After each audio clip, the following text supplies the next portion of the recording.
Bom, o segundo ano, essa é a 14ª aula e finalização do conteúdo de expansão referente ao primeiro bimestre. Então, o conteúdo é Revolução Científica dos séculos XVI e XVII e Método Científico na Modernidade. Objetivos: analisar os impasses políticos das transformações advindas da Revolução Científica dos séculos XVI e XVII e compreender o método de análise dos fenômenos naturais, o estudo da natureza na modernidade. Aqui na sessão para começar, a gente vai assistir agora a um vídeo e para que depois vocês possam responder aí nos próximos 3 minutos essas questões. Então o vídeo aqui é Galileu, Newton e o Método Científico, por Alberto Saá. O que difere uma teoria científica de qualquer outra especulação humana? O método científico é o sinal de identidade de uma teoria científica. O que vem a ser o método científico? Isso pode ser exposto de várias maneiras, com diferentes graus de profundidade, mas essencialmente a ideia fundamental para o método científico é que uma determinada ideia, uma determinada hipótese pode ser testada e eventualmente descartada. O fato de poder ser descartada, de ser descartável, de ser falseável, como diz o contexto popperiano, é o que distingue o método científico. Uma teoria científica, ela, em princípio, deve poder estar errada. O avanço do conhecimento científico se dá descartando-se as teorias que são erradas. Galileu teve um papel importantíssimo como experimentador. Em geral, as pessoas não sabem disso, não atentam para esse fato, que Galileu talvez tenha sido o primeiro grande experimentador moderno, né?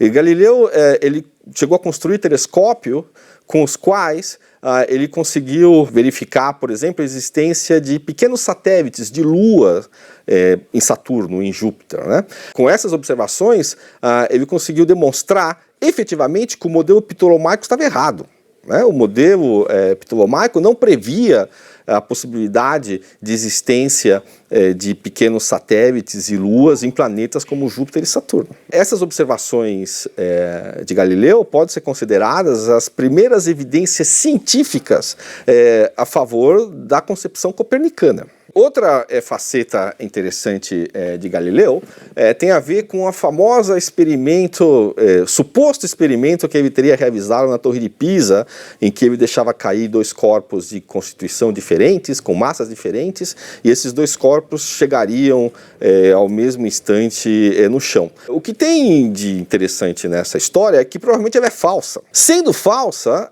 esse é provavelmente o primeiro experimento imaginário que surgiu na física. Os experimentos imaginários são algo bastante relevante na física, importantes.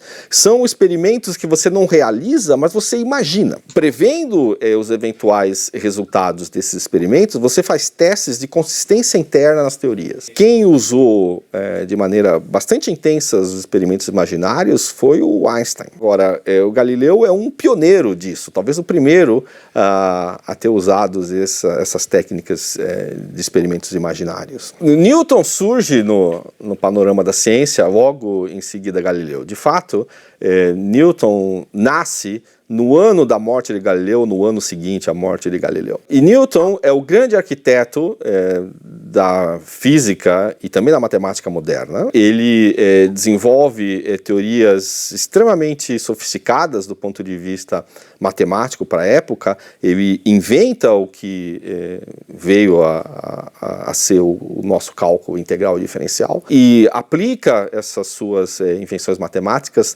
na descrição do movimento de corpos celestes. Em particular, ele propõe a sua famosa teoria da gravitação universal, que é um ícone que definiu e, de fato, imperou na física por quase 200 anos. Newton também tem uma vivência como experimentador, né? É bastante conhecido as atividades que Newton tinha com a óptica, né? Por exemplo, a sua demonstração do fato de que a luz do Sol é composta por luzes de cores diferentes, de fato, de comprimentos de onda diferentes, que você pode demonstrar claramente usando um prisma, como ele fez, que de fato também pode ser usado com um argumento um pouco mais sofisticado para você concluir a natureza ondulatória da luz. A ciência só é hoje o que ela é por causa do método científico. O método científico é o grande responsável por ter vertebrado a ciência com todas as suas especializações, que vão muito além das áreas inicialmente trilhadas por Newton em particular. Esse conhecimento só foi estruturado e vertebrado da maneira que ele se mostra hoje por causa do método científico. Mantenha-se informado sobre ciência. Inscreva-se no canal da Casa do Saber.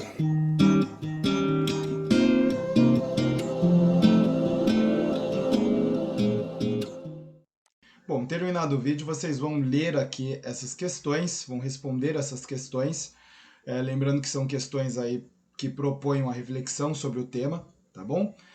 Vou ler aqui para vocês. Você já realizou experiências científicas durante sua vida escolar? Foi em que área do conhecimento? Como isso impactou seu aprendizado? O que difere método científico do senso comum? Onde constatamos a presença da ciência em nosso cotidiano?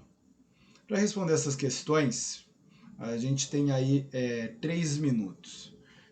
Obviamente, quem estiver assistindo a gravação, controla aí o tempo, você pode adiantar, você pode voltar lá no vídeo, fica ao seu critério e fica a sua escolha, tá? Aqui ainda tem para vocês o link de acesso ao vídeo e também o QR Code. Eu vou puxar aqui o nosso cronômetro, os 3 minutos, e está iniciada aí a atividade.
Então, aqui na seção na prática, leia nos slides a seguir o fragmento de texto do romance histórico O Nome da Rosa e analise.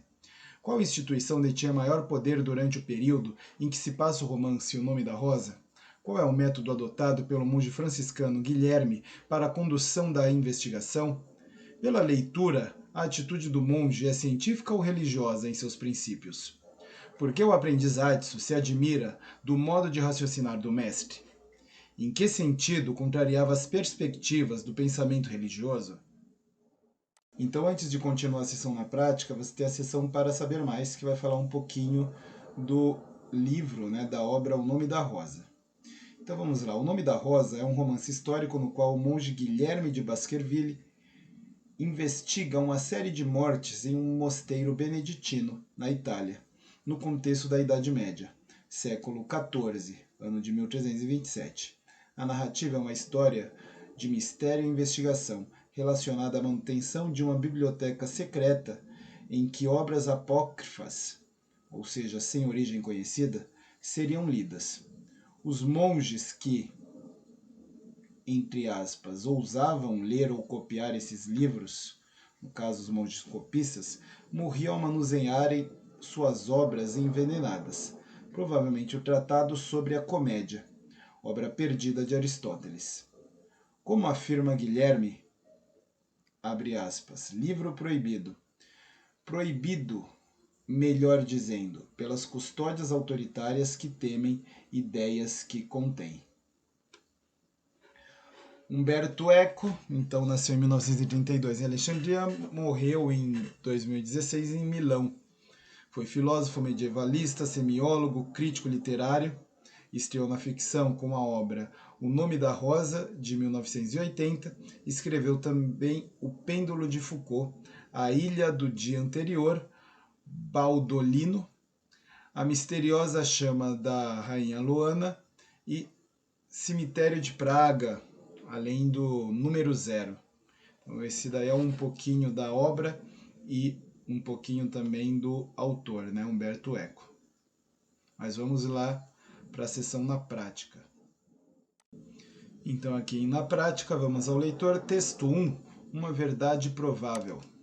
Diante de alguns fatos inexplicáveis, deves tentar imaginar muitas leis gerais, em que não vês ainda a conexão com os fatos de que estás te ocupando, e de repente, na conexão imprevista de um resultado, um caso e uma lei, esboça-se um raciocínio que te parece mais convincente do que os outros. Experimentas aplicá-lo em todos os casos similares, usá-lo para daí obter previsões e descobres que adivinhaste. Mas até o fim não ficarás nunca sabendo quais predicados introduzir no teu raciocínio e quais deixar de fora. E assim faço eu agora. Alinho muitos elementos desconexos e imagino as hipóteses. Mas preciso imaginar muitas delas, e numerosas delas são tão absurdas que me envergonharia de contá-las. Entendi naquele momento qual era o modo de raciocinar do meu mestre, e pareceu-me demasiado diferente daquele do filósofo que raciocina sobre os princípios primeiros, tanto que o seu intelecto assume quase os modos do intelecto divino. Compreendi que, quando não tinha uma resposta, Guilherme se propunha muitas delas e muito diferentes entre si. Fiquei perplexo.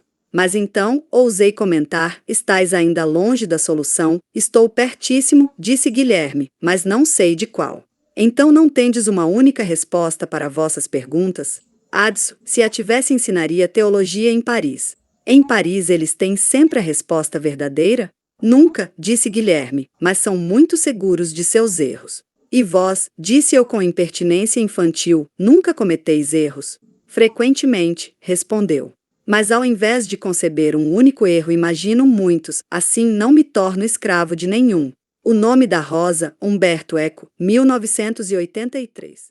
Então aqui vamos à correção da sessão na prática.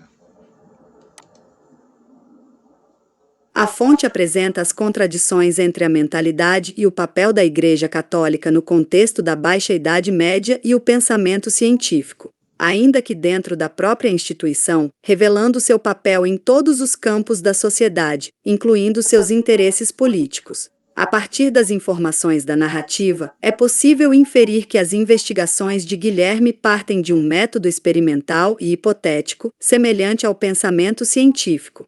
Ao contrário do que Adso de Mel imagina e crê em seu aprendizado como noviço, Guilherme analisa as evidências de forma racional, ironizando, em sua fala, que, se não pudesse atuar dessa maneira, ensinaria teologia.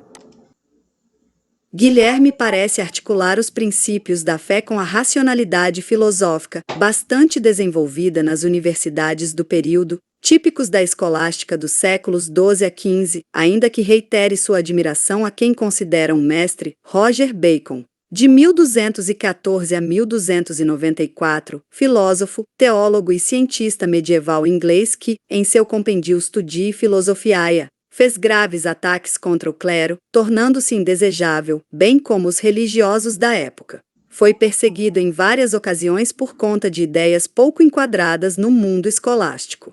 Diante de verdades incontestáveis e reveladas por Deus, o franciscano atua observando as diferentes verdades, passíveis de análise racional. Agora a seção Foco no Conteúdo. A Revolução Científica. A Revolução Científica do século XVII é considerada um marco da separação entre a ciência e o campo das religiões e também da distinção entre natureza e cultura. Muitos especialistas consideram que a dicotomia ser humano versus natureza já estava presente na concepção judaico-cristã do homem criado à imagem e semelhança de Deus, capaz de dominar os outros seres, animados ou inanimados. Apesar de suas discordâncias em relação às explicações teológicas, a ciência acabou por fornecer uma nova justificativa para esse domínio do homem. Ainda no século XVI, vale destacar dois nomes em estudos de astronomia: o monge polonês Nicolau Copérnico, que propôs o heliocentrismo, o Sol, e não a Terra, como centro, e o italiano Giordano Bruno, acusado pela Inquisição e queimado vivo por defender a teoria da infinitude do universo, contrária à concepção católica de universo finito, esférico e hierarquizado. Karnal, 2020. Então, nas imagens, o retrato do Nicolau Copérnico e aqui o julgamento do Giordano Bruno, que foi queimado aí pela Inquisição. Então, vamos ao contexto histórico. Ao examinar o contexto histórico de transformações tão radicais que envolvem a Revolução Científica, podemos perceber que estas não se desligavam de outros processos igualmente marcantes: o crescimento das atividades comerciais, que propiciou maior circulação de valores e informações, novos centros urbanos e fortalecimento da burguesia, formação das monarquias nacionais na Europa Ocidental, criando condições para movimentos reformistas questionadores do poder centralizador da Igreja Católica. Desse modo, surgia um novo indivíduo, confiante na razão e no poder de transformar o mundo. O antropocentrismo, característico do pensamento moderno, surgiu causando impacto no modo como as pessoas interagem com o ambiente. Essa concepção coloca o indivíduo como centro de interesses e decisões na sua relação com o mundo. Karnal, 2020. Bom, então aqui o método. Uma das expressões mais significativas do racionalismo que vigorou na Idade Moderna foi o interesse pelo método como instrumento capaz de proporcionar conhecimento mais seguro. Destacaram-se as reflexões de René Descartes, Francis Bacon e John Locke, de 1632 a 1704, no âmbito da filosofia, e de Galileu Galilei, de 1564 a 1642, e Johannes Kepler, de 1571 a 1630, e Isaac Newton, de 1643 a 1727, no campo das ciências. Karnal, 2020. Antes da Revolução Científica, não havia distinção entre a filosofia e as diferentes ciências tal como as entendemos hoje. Os estudiosos que hoje se aproximariam dos cientistas se dedicavam à filosofia natural, legada pela sociedade greco-romana da antiguidade. Principalmente no período do Renascimento, esteve presente a visão do homem como um polímata, ou seja, capaz de se dedicar aos mais diferentes assuntos. O francês René Descartes, de 1596 a 1650, por exemplo, dedicou-se a temas filosóficos como o conhecimento e a metafísica, mas também a estudos em física ótica, geometria analítica e outras áreas. O inglês Francis Bacon, de 1561 a 1626, igualmente importante para a teoria do conhecimento, voltou-se à política e ao direito. Apesar de terem concepções distintas da capacidade de conhecer, ambos propuseram ideias decisivas para a afirmação do homem como sujeito capaz de descobrir as verdades do mundo por meio do pensamento racional. Por meio da dúvida metódica, Descartes propôs que o homem questione todas as suas certezas para então buscar aferir, uma a uma, se elas são verdadeiras ou não. Por sua vez, Bacon defendia a observação sistemática dos fatos empíricos para a construção de um conhecimento que permitisse o avanço do poder do homem. Vainfas, 2020. Bom, à esquerda o retrato de René Descartes e à direita o retrato de Francis Bacon. Então, Galileu Galilei e o método experimental. A aplicação do método experimental na prática científica por Galileu representou uma verdadeira revolução. A ciência rompia com a filosofia aristotélica, que havia prevalecido no período medieval, e buscava novos caminhos, implicando outra concepção de saber. Galileu relacionou a hipótese copernicana do heliocentrismo às leis da mecânica, ligando a ciência astronômica à física, dando lugar, assim, a uma nova concepção de astronomia e gerando a física moderna. Não foi fácil o reconhecimento dessa novidade, tendo em vista a rigorosa censura da Igreja Católica, que identificava sinais de heresia na teoria galilaica, chegando a submeter Galileu a julgamento pela Inquisição, no qual foi condenado à prisão domiciliar. Karnal, 2020. Bom, então aqui vamos novamente à sessão na prática. A partir da observação das imagens e leitura do excerto de texto nos slides a seguir, analise quais diferenças ou semelhanças podem ser identificadas entre as imagens. Em que ano foram produzidas e quais concepções apresentam como referência? Existe relação entre as imagens e o texto? O que o texto pretende explicitar com a ideia de que as mudanças nas concepções de Ptolomeu para Copérnico, defendidas por Galileu, transcendem o campo científico para apresentar aspectos de cunho intelectual e político? Como o discurso religioso interferiu nas pesquisas científicas, de acordo com as fontes? Qual é a recomendação dada por Galileu aos intérpretes da Bíblia, conforme o texto? Bom, então as duas imagens, temos aí dois sistemas, então um com o Sol primeiro, o Sol como centro do universo, e o segundo a Terra como centro.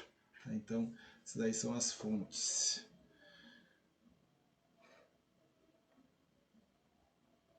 Fonte 3. A ciência de Galileu Galilei. Vamos ao leitor. A polêmica teológico-cosmológica, desenvolvida entre 1613 e 1616, transcende claramente o campo científico para apresentar aspectos de cunho intelectual e político. Nesse sentido, a defesa do copernicanismo não é apenas uma questão de preferência teórica, a ser julgada com base em padrões estritamente científicos, pelo sistema copernicano em detrimento do sistema ptolomaico, mas é fundamentalmente uma polêmica que envolve a transformação mesma dos padrões de juízo científico e uma nova circunscrição do campo científico. Galileu defende não só que a ciência possui um método suficiente que torna os seus juízos independentes, livres, do princípio da autoridade teológica, mas também afirma incisivamente, como é de se esperar no caso da defesa de autonomia de um campo ou disciplina científicos, a universalidade do seu juízo, pois os intérpretes da Bíblia devem procurar adequar seus comentários às verdades estabelecidas pela ciência ou ainda abster-se de produzir juízos sobre assuntos que podem vir a ser contraditos pelo conhecimento obtido pela razão natural. Mariconda, 2011. Bom, então vamos à correção. Ao observar as imagens e relacioná-las ao texto, é possível identificar as diferenças e as semelhanças entre a representação do Atlas Harmonia Macrocosmica, de Andreas Cellarius, em consonância aos postulados de Copérnico, e a cosmografia pautada em Ptolomeu, de Bartolomeu Velho, ou seja, as concepções heliocêntrica, Sol, e geocêntrica, Terra, respectivamente. Aprofundando a reflexão com a análise textual, tendo em vista os impasses ético-políticos decorrentes das transformações culturais e científicas no contexto de suas produções, é possível reconhecer em Galileu um crítico do princípio da autoridade teológica, defendendo um método na ciência de juízos e razões naturais, independentes do pensamento religioso. Quer saber mais? Em 1971, o comandante da missão Apollo 15, David Scott, testou na Lua os estudos de Galileu sobre a queda dos corpos. Para isso, usou um martelo geológico e uma pena de falcão. Assista! Imagino que uma das razões para estarmos aqui hoje é por causa de um senhor chamado Galileu. Há muito tempo, ele fez uma descoberta significativa sobre objetos em queda em campos gravitacionais. Então pensamos, que lugar seria melhor para confirmar suas descobertas do que na Lua? Por isso, decidimos fazer isso para vocês aqui, comentou o astronauta. Isso mostra que Galileu tinha razão. Bom, então quem tiver interesse pode abrir aí o QR Code, assistir o vídeo, bastante simples, né? Então o astronauta ele vai pegar lá o martelo, a pena, vai soltar e cairão os dois no chão ao mesmo tempo. Isso mesmo na Lua. Bom, então aqui a sessão vamos testar. A filosofia encontra-se escrita neste grande livro que continuamente se abre perante nossos olhos, isto é, o universo, que não se pode compreender antes de entender a língua e conhecer os caracteres com os quais está escrito. Ele está escrito em língua matemática, os caracteres são triângulos, circunferências e outras figuras geométricas, sem cujos meios é impossível entender humanamente as palavras, sem eles, vagamos perdidos dentro de um obscuro labirinto. Galilei, G. O ensaiador. Os pensadores. São Paulo, Abril Cultural, 1978. No contexto da Revolução Científica do século XVII, assumir a posição de Galileu significava defender-a. Bom, aqui estão as alternativas. Vou deixar 2 minutos como pede o exercício.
Então vamos lá.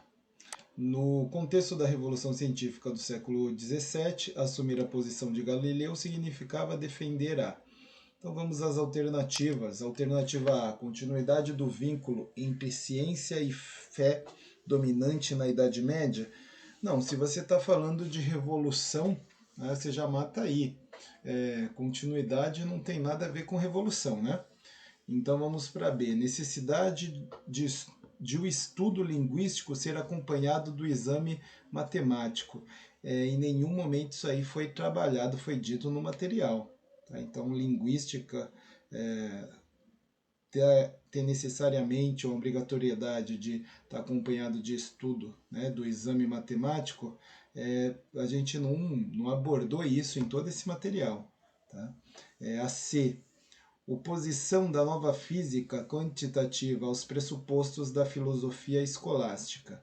Então, sim, oposição da nova física, né? Então, oposição ali dos novos estudos, principalmente do que é proposto pelo Copérnico e pelo Galileu, aos pressupostos, né, ao que está estabelecido na filosofia escolástica, que é aquela que procura unir ali a religiosidade, a religião em si, aos pensadores da Grécia Antiga. Tá? Então, essa daí é a correta até o momento, mas vamos ver as demais. Importância da independência da investigação científica pretendida pela Igreja. Não, é bastante contraditório. Independência da investigação científica pretendida pela Igreja. Então, a Igreja não pretendia aí uma investigação científica sobre nada. Tá? Inadequação da matemática para elaborar uma explicação racional da natureza. Sinceramente, isso é um erro absurdo.